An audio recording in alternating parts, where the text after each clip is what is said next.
What's up, everybody? Welcome to the CanesInSight Daily Podcast, powered by Anish and Levine Accident Attorneys. Got a commitment, an old commitment. It's now a new commitment. Malachi Toney reclassifies. He is in the class of 2025, having a huge junior season. Now looks like it's going to be a senior season, but he's having a monster year. Big addition to a Miami class that really needs impact wide receivers, especially local guys. He fits the bill. We will talk about that commitment. Also, some more players that will be visiting the game this weekend, USF, including a potential impact linebacker that is going to have every school in the SEC after him. Many of them already are. Super high riser with a lot of Cane interest. First, I want to talk about our friends that don't need a rise. They're always there. Anish and Levine Accident Attorneys. If you or someone you care about has been injured in an accident, you could be entitled to significant compensation. 1-800-747-FREE, 1-800-747-3733. Take back control of your life with Anish and Levine. Pete, hop in. Back. Feels good. Feels good to have you back consistent, man. Yeah, back in the groove, man. Getting back to it. And, I had to obviously miss a couple games there. But now we got the real part of the season coming in here. I just realized I'm wearing USF green, so I apologize about that. Looks a little closer to their green than ours. But I'll be, more respectful of that next time. I mean, you're making decisions based strictly on fashion. Now that you went to Italy, I saw you had the Tuscan leather bag. You're just a fashionista. You have the bucket hat, the Jamiroquai bucket hat. So your decisions are based strictly on fashion these days. Yeah, I've always had a little flair with the fashion. I wouldn't necessarily say that I would be a fashionista, but I definitely go to the beat of my own drum, whatever the phrase is there. All right. Well, someone else who goes to the beat of their own drummer is Malachi Toney. This is somebody with a big personality, all business when it comes to football. Really excited to get this guy in the class. So for those who do not know, Malachi Toney is formerly a class of 2026 wide receivers and committed to Miami for a while for American Heritage. Probably about 5'10", 180 range right now. Plays huge, super aggressive playing style, runs hard after the catch, physical after the catch. He'll run you over. He'll juke you out. He goes up and gets the ball. He is your prototypical dog receiver, and he's been making plays since he was in youth football. He's been someone we've known for years, even though he's projected to go class 26, now moving up a year. He's been on the radar for a long time, kind of like Brandon Inniss in that regard. Brandon Inniss, another American Heritage wide receiver, now at Ohio State. Tony's similar in that you heard his name for a long time.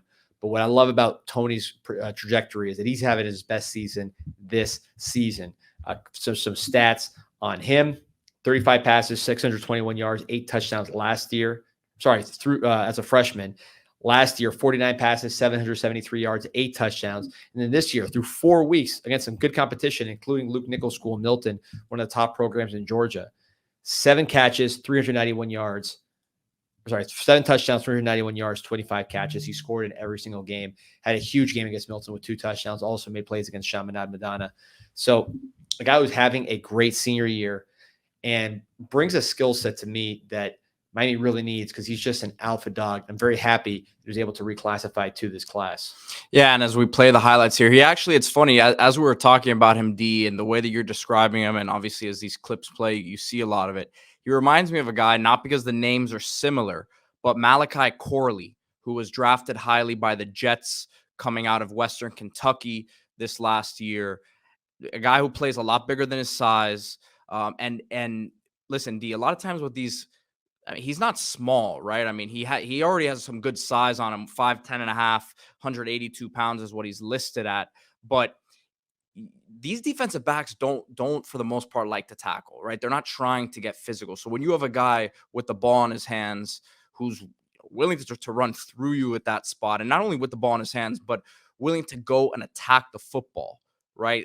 These defensive backs, a lot of them don't have the ball skills to attack the football the way that he does, right? So excited about this one. And there's been a lot of talk about this receiver class, D, and what was going to happen. I think this is a huge step, towards the fans at least feeling really good about where this class ends up. It is a Miami Raw player, so we always have Coach Duaso on, Steve-O on, who we'll talk about in a second. Members of that Raw team, 7-on-7, been very good to Miami. Hilton Drake Stubbs, Bryce Fitzgerald, Amari Wallace, Ezekiel Marcelin, a lot of players from Raw. Going to be matriculating to the Miami Hurricanes. Miami's going to continue to try to flip Dallas Wilson, going to try to flip Ben Hanks. We're all teammates here. Malachi Toney, very close with Calvin Russell, also on Team Raw.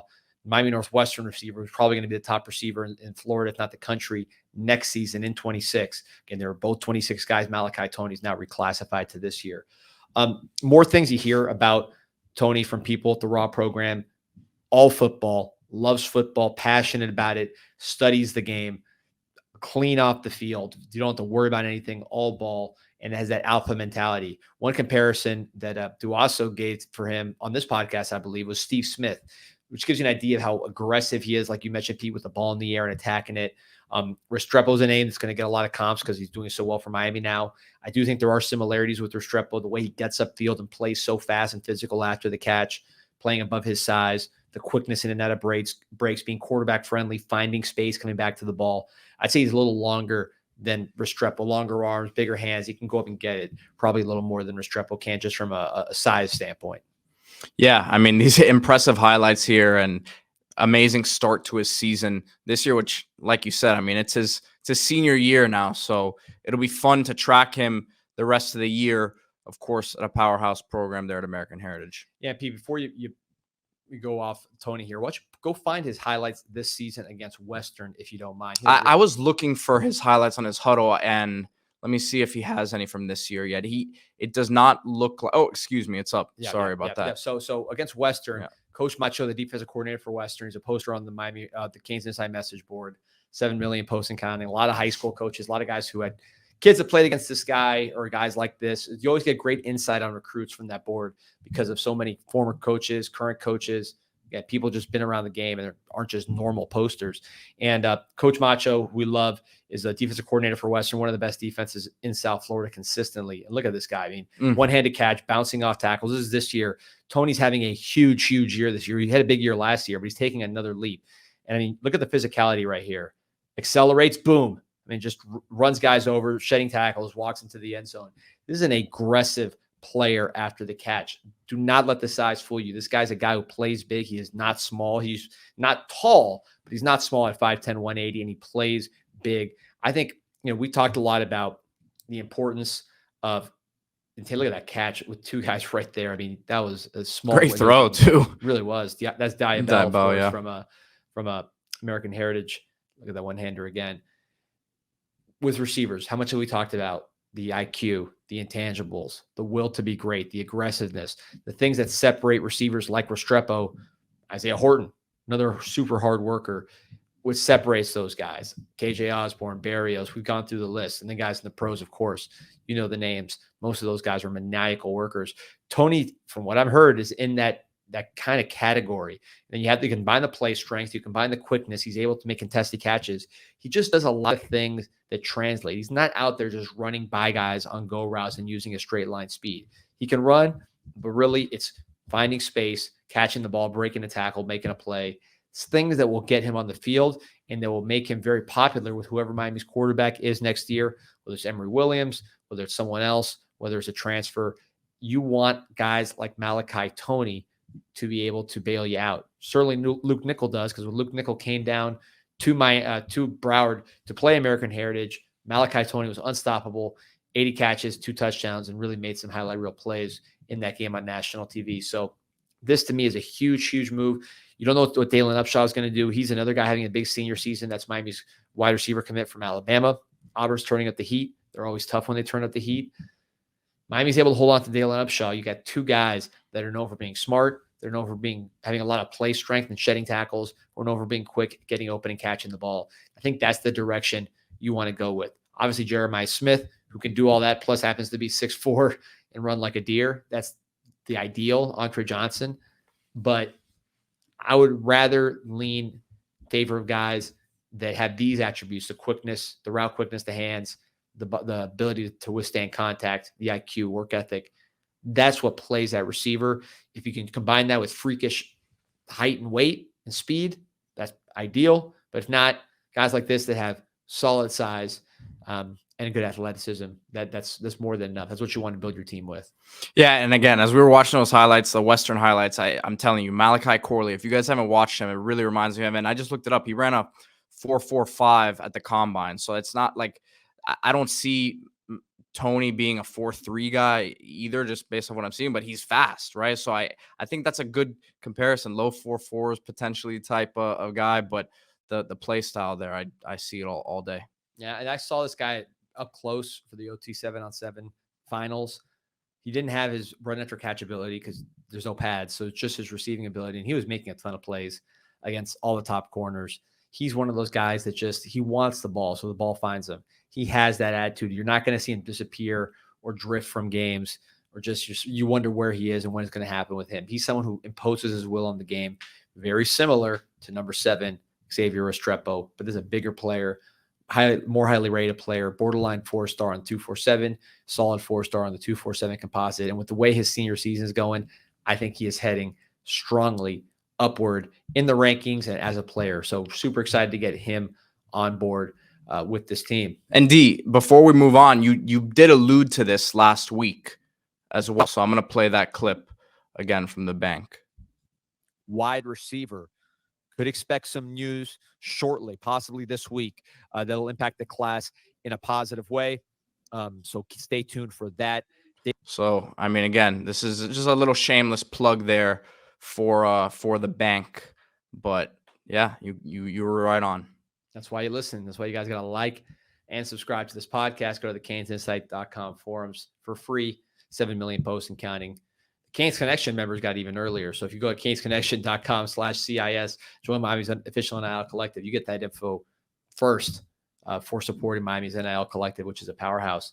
But while we're talking about local players, I want to talk about the number 1 local player in terms of Cuban cuisine, and that is Isla Canarias. They got the Isla Canarias Express in Dayland. Pete, you saw that. It was packed, right? Oh, my God. I was there on one of the first days over there at Dayland that they were open, and the line, I mean, there was a huge line out there. So it looked like it was popping for sure. If you know, you know, and anyone who's Cuban knows what these Lacanadias can do. You don't have to be Cuban to know how good it is. Also, Croqueta County, which is the same company, but it's the apparel brand. You see me wearing those shirts. I'll be wearing one of those tomorrow. Just unbelievable gear. Again, this is an family-owned and operated restaurant since 1977. Just a Miami institution, the best croqueta in Miami for 40 years. Ask around. They'll tell you. If you never tried a croqueta, that's a staple of Miami. You've heard Cristobal talk about it. Cristobal saying that he's thinking Isla Canarias because there is nobody better in Miami, Florida, and that means there's no one better in the world than Isla Canarias. And if you want the gear, Croqueta County. So Pete, this is not only about Malachi Toney today. We are focusing on recruiting. I want to focus on somebody who's a little bit bigger, plays on the other side of the ball, and will be in attendance at the USF game in Tampa. He is from Tampa. He plays for Sefner Armwood, and he is somebody that I think needs more talk as a major impact guy in this class. That is Kellen Wiley, 6'4", 225, played at Hillsborough last year, the alma mater of our boy Cable, also Andrew Williams, if you guys remember him from back in the day in the 2001 team. This guy transferred to Armwood and it's just blown up. There he is against Norland and Traz. That's where he really made his name. But this guy's just been killing everything that moves, showing, here he is in coverage, about to pick this one off, take it to the crib. He is showing all kinds of ability at 6'4", 225, sideline to sideline, rushing the passer, dropping back into coverage, and just hitting and hurting. This was the game, this Norland Armwood game at Traz. Everybody was asking, who's number 6? He got an offer from Miami right away. Got offers from Alabama, schools like that. Big-time schools are after him in the SEC. But Miami's been pushing hard. He visited Miami for the game against FAMU, and now he will be in attendance at USF. And he's someone where I think Miami can make a pretty quick move on. You lose Elijah Melendez. This guy, I think, was very quickly passing Elijah Melendez in the board before anything even happened. Elijah Melendez wasn't having the greatest senior season. This guy, you see that quick reflexes on the INT. I mean, this cannot be a better looking 4-game package for a linebacker. So I think Miami wants to get in early, get this guy, and then by December, you might be talking about having the most talented linebacker in Florida, if not the country. And you got to feel confident with the way that this staff has evaluated, right? And the way that we're seeing a lot of these guys pan out early. You look at OJ Frederick. We've heard a lot of really good things about Ryan Mack. I think his time is coming. I don't know if it's this year, but I think he's a really, really good player. even a guy like Nino Francavilla, right? We're hearing good early returns on him as a potential, center of the future here. So you look at some of these guys who maybe aren't, offered by everyone in the country, don't have the star ratings. There has to be certain things that are lined up. The physical attributes are one, the tape is the other. Can they play ball? And then obviously the other stuff that comes with it. But you see all of that on these highlights right here. Yeah, Dylan Day is another guy that's Yep. been highlighted who had that big hit on special teams. He's emerging as a safety, but look at the speed. I mean, sideline to sideline, no problem at all. The acceleration, knocking the guy's helmet off. This is somebody who Miami's not going to be able to sneak by. They're going to have to win a battle for him, but they were early enough. His dad is a Canes fan. He actually posts on the CanesInSight.com message boards just to show you how massive that brand is. A lot of times you get recruits' parents on there. Another reason why you shouldn't be acting a fool with guys who are recruiting because the parents do read it. But this is somebody who I think is what Miami's really trying to land, which are the late bloomers with NFL potential. Don't let those guys bloom and go somewhere else. You watch the same senior film as everybody else. You can see when someone's blowing up, and you can act quickly to bring them into the class. You want guys on the upswing. Malachi Toney having a great junior year. Again, now his last year. Kellen Wiley having a great senior year. You want to catch those guys. At the same time, catch your own guys that are not playing the same way. Elijah Melendez was not having a great senior year. Now he's at Auburn. So you want to be able to find out who's playing well, who's not, who's a late bloomer, who's getting into their body a little later, who might have switched positions, who might have switched sports. Those are the kind of things that a good personnel staff catches. And when you have guys like Frederic starting, McConaughey playing big snaps, that means you're evaluating the right way. Dylan Day, you go down the list. Miami's been finding very good players with physical attributes and all the tools you need, just not their star. Kellen Wiley is another one. He will be at the game with his teammate, Gerard Pringle, Miami's running back commit, who's having an outstanding season for Armwood, had a huge game against Tampa Tech, really had a gritty performance, showed he was a tough runner, even though he's not the tallest guy, and he has that 10-8 speed to pull away. Gerard Pringle, Miami loves him. They're continuing to recruit him like crazy, even though he's already committed. They feel good about where they're at with him. Now his teammate, Kellen Wiley, maybe entering the fold here before the USF game. So, Pete, let's switch gears here to the Miami Hurricane team store post of the day. I always pump up the CanesInsight.com boards, 7 million posts and counting. Miami Hurricane team store taking care of us here with the post of the day. I'd like to highlight something that happens on the boards. It's particularly interesting. That starts a lot of debate, gets people talking. Today, it is Steve-O's breakdown of Emory Williams. Does a phenomenal job of breaking down what went right for him in the Ball State game. There's a YouTube video attached. Again, go to CanesInsight.com and you can see that whole thread, that whole discussion, and the video. But Pete, I want to talk about Emory Williams because we didn't see him earlier. He's probably going to redshirt, so you're not trying to waste all 4 of his games. Used one of them here against Ball State. What did you see from Emory when he came in the second half? Decisive. I mean, obviously on that throw to Lofton, he had a little extra zip on that one. I just think he's someone that if you need him to play, and we've seen early on here, it wouldn't be the same exact offense. God forbid Ward got injured, right? It wouldn't be the same exact, it wouldn't look the same, right? In terms of, the way that Cam has the extra flair, the way he plays out there. But we saw it last year in doses, right? When he played against Florida State, he won the game against Clemson. I think you can trust him with more now. He has the ability to make throws downfield. Again, I think the question becomes if the pocket breaks down and he has to extend the play, facing, pressure, can he move the chains with his feet? So again, there are limitations there, but a guy as a passer that I think you can really feel good about within the offense, that again, it would probably look a little bit different. You probably would lean more on a power run game. We're seeing how they've been able to spread the ball out this year, but a guy that I think you feel really good about, and his continued growth. Obviously, it was Ball State. We saw what happened in the totality of that game, but really looking good, man. Yeah, and the progress, like you said, from spring to autumn camp, night and day. I think he was just getting healthy from that broken wrist against FSU.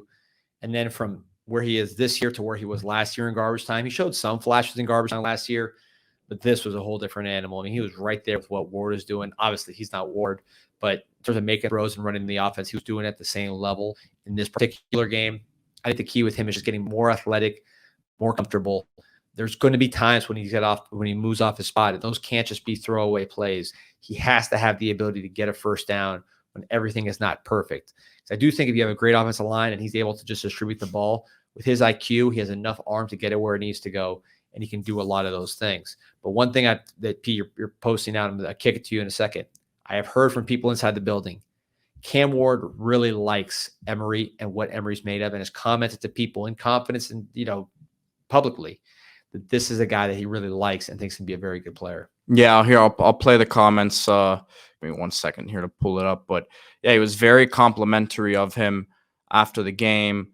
And look, it's not just, as he mentioned, this was a question about Emory, and he basically was talking about a lot of the backups, but singled in on Emory Williams. It's good for everybody. I think especially, how well we want to play this year, how deep of a run we're trying to get to. It's good to know that we can rely on the backups and twos. I mean, you see Emory out there, he throwing seeds. So, that boy played good. He should have had 2 tutties when the Ray if he'd have thrown a little bit farther. It'd been smooth, but he threw a good ball. But it's smooth to see, him playing out there, especially, what he went through in the past. He's there for me every day. Reese there for me every day. We watch tape on the sideline after every drive me and Reese do. So, we all motivate each other. So it's good to see Emory out there.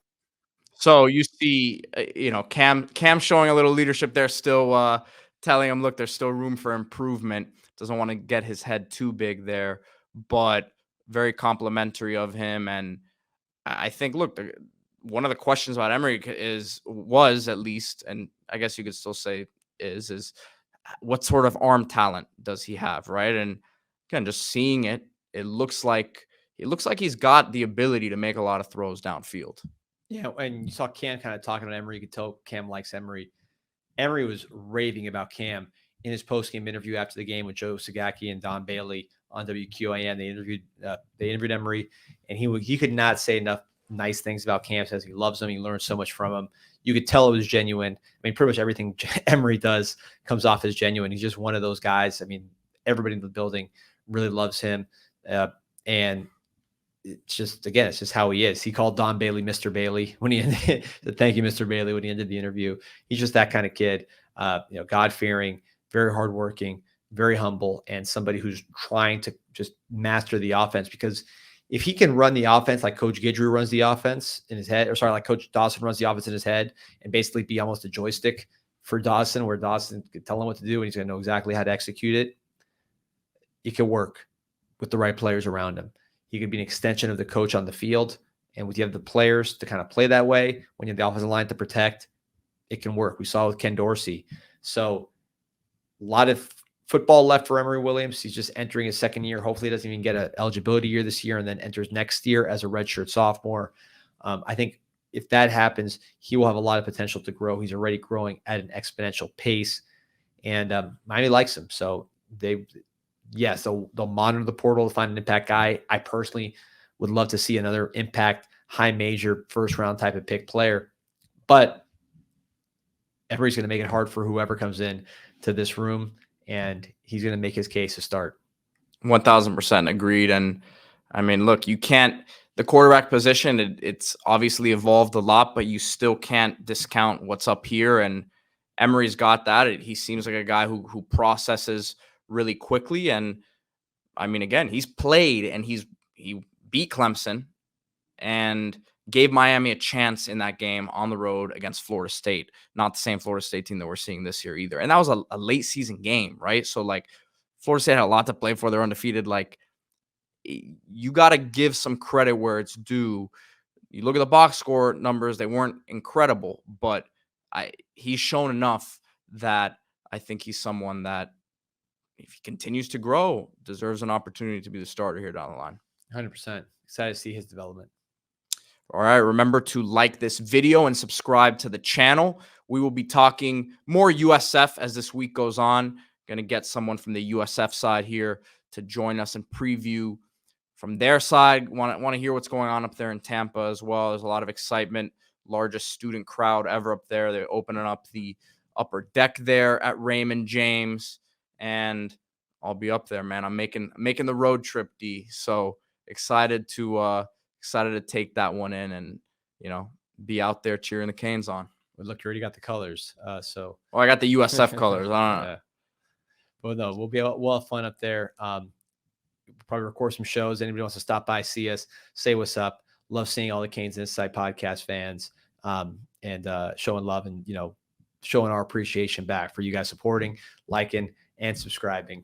And it's going to be a fun week. Best game of the season so far. Better team than UF. We'll dig deep. We got the podcast with Mike Ryan tomorrow, the live. That's always fun. Get people excited. And then on to USF, man. Diving deep. Go Canes. Go Canes.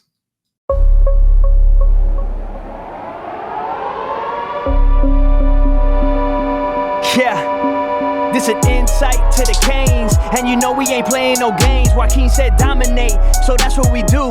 Home of the legends and 7th floor crew. Down in Miami where hurricanes brew. You here for the rumors, we bring you the news. Cause it's all about the you. And nobody do it like CanesInSight. Nobody do it like CanesInSight. Nobody do it like CanesInSight. Nobody do it like CanesInSight. It's CanesInSight.